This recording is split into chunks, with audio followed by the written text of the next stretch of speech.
amplia que podemos decir del sacrificio. El término sacrificio ha acumulado significados pesados tanto en la teología como en los términos culturales. Para el lector moderno, este término sugiere en ocasiones el rendimiento de algo precioso, indicativo de una pérdida por venta o causa de otras personas. Y el Señor, dejando, ya usted entiende lo que es el sacrificio, es algo que tenemos que dar, que nos cuesta, que sentimos para poder tener, es una ofrenda a Dios. Y Dios exige ofrenda de alabanza. En el versículo que leímos, sacrificios de alabanza. Y esto comienza en Levítico 7:22. Y dice la palabra del Señor: y esta es la ley del sacrificio de paz que os ofrecerá a Jehová. Si se ofreciere en acción de gracias. Levítico 7:11-12. Si se ofreciere en acción de gracias, ofrecerá por sacrificio de acción de gracias tortas sin levadura, amasadas con aceite, y hojaldres sin levadura, untadas con aceite, y flor de harina frita en tortas amasadas con aceite. Esta era la costumbre del pueblo de Israel. Usted y yo no tenemos que pasar por ese proceso ya. Pero esto era lo que el pueblo tenía que hacer para poder recibir el perdón por sus pecados, para poder estar en paz con Dios. Dios se complace de su pueblo cuando su pueblo le hace sacrificios, pero lo hace de gratitud, por agradecimiento. Cuando tú y yo le traemos una ofrenda a Dios, asegúrate que lo haces con amor, con agradecimiento por lo que Él es, por todo lo que Él ha hecho en nuestras vidas. Santiago 1:27, mira lo que dice, porque el capítulo nos habla de otras cosas, de ayudar al prójimo, nos habla de no nos olvidemos tampoco de la ayuda mutua. Santiago 1:27 dice: la religión pura, oiga bien, la religión pura y sin mácula delante de Dios el Padre es esta: visitar a los huérfanos y a las viudas en sus tribulaciones y guardarse sin mancha de este mundo. Esa es la religión pura. Eso es lo que Dios desea. Hebreos 13:18 dice: y de hacer bien y de la ayuda mutua no os olvidéis, porque de tales sacrificios se agrada a Dios. En Isaías capítulo 58, versículos 6 y 7. Le voy a tratar de leer estos versículos rápido, pero mire la profundidad bíblica, el conocimiento que usted y yo podemos adquirir. Mira lo que dice en cuanto a ayudar al prójimo, en cuanto a ayudar y no olvidarnos de hacer buenas obras. Dice: no es más bien el ayuno que yo escogí, desatar las ligaduras de impiedad, soltar la carga de opresión y dejar ir libres a los quebrantados, y que rompáis todo yugo. No es que partas tu pan con el hambriento y a los pobres errantes albergues en casa, que cuando veas al desnudo lo cubras y no te escondas de tu hermano. Oh, usted se da de cuenta lo que dice Hebreos, que fue dicho en Isaías.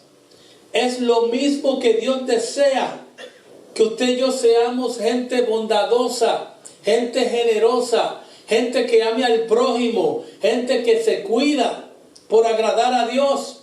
Y estamos hablando de las cosas que agradan a Dios. Y dice en Juan capítulo 3, verso 18: el que en él cree no es condenado, pero el que no cree ya ha sido condenado, porque no ha creído en el nombre del unigénito Hijo de Dios. Y volvemos al versículo tema que escogimos en Hebreos capítulo 13. Estamos hablando de las cosas que agradan a Dios. Usted dice: Señor, yo quiero hacer tu voluntad. ¿Cuántos dicen: Señor, yo quiero hacer tu voluntad? Amén. Aquí hay una lista de cosas que usted puede hacer y está haciendo la voluntad de Dios. Hay personas que se pasan la vida entera buscando cuál es la voluntad de Dios. Y está en la Biblia. Todo lo que Dios desea que tú y yo hagamos, y ya está escrito aquí. Y como dice el versículo, así que siempre ofrezcamos a Dios por medio de Él sacrificio de alabanza, es decir, fruto de labios que confiesan su nombre. Gloria sea al Señor. Amén, gloria a Dios. Dios desea que tú todo el tiempo lo recuerdes, que tú lo adores, que tú le alabes y tú entiendas que para Dios tú y yo somos muy importantes. Somos humanos, somos lo que Dios va a usar en esta tierra para que el mundo conozca que hay un Dios vivo y real, un Dios que ama a su creación. Y llegamos al versículo 17, donde le toqué el asunto de obedecer a vuestros pastores. Obedecer a vuestros pastores y sujetaos a ellos, porque ellos velan por vuestras almas. Amén. Como quienes han de dar cuenta, para que lo hagan con alegría y no quejándose, porque esto no os es provechoso.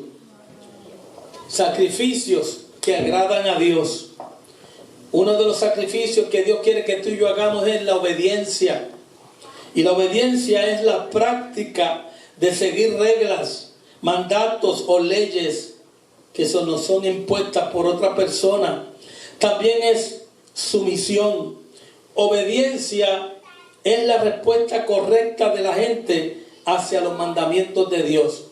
Claro está, estamos hablando de obediencia cuando se trata de las cosas santas de la palabra de Dios. Usted va a obedecer cuando viene de parte de Dios, cuando se le está pidiendo hacer algo que va conforme al agrado y a la voluntad de nuestro Señor. Mira lo que dice Primera de Tesalonicenses, en el capítulo 5, versículos 12 y 13. Os rogamos, hermanos, que reconozcáis a los que trabajan entre vosotros y os presiden en el Señor y os amonestan, y que los tengáis en mucha estima y amor por causa de su obra. Tened paz entre vosotros. Que reconozcamos a los que trabajan, los que nos presiden. Y esto es grande, mi hermano, porque esto está en la palabra de Dios. Dios respalda a sus líderes. Amén. Cuando Dios pone un hombre o una mujer al frente de una congregación, no me mire a mí, mire a Dios. Que Dios pone hombres y los quita también. Pero cuando Dios pone hombres o pone mujeres al frente, es para que su pueblo los dirija, para que Él dirijan a su pueblo conforme a la voluntad de Dios. Mira lo que nos dice en Tesalonicenses. ¿Por qué? ¿Por qué Dios exige obediencia y reconocimiento a los pastores, a los que os dirigen? Hay personas que no obedecen y es difícil cuando usted tiene una persona que no quiere obedecer, pero usted tiene que trabajar con ella. Pero qué bueno, porque lo que tratamos de hacer es la voluntad de Dios. Amén. No nos quitamos por alguien que no desee caminar. Lo que queremos es dirigir.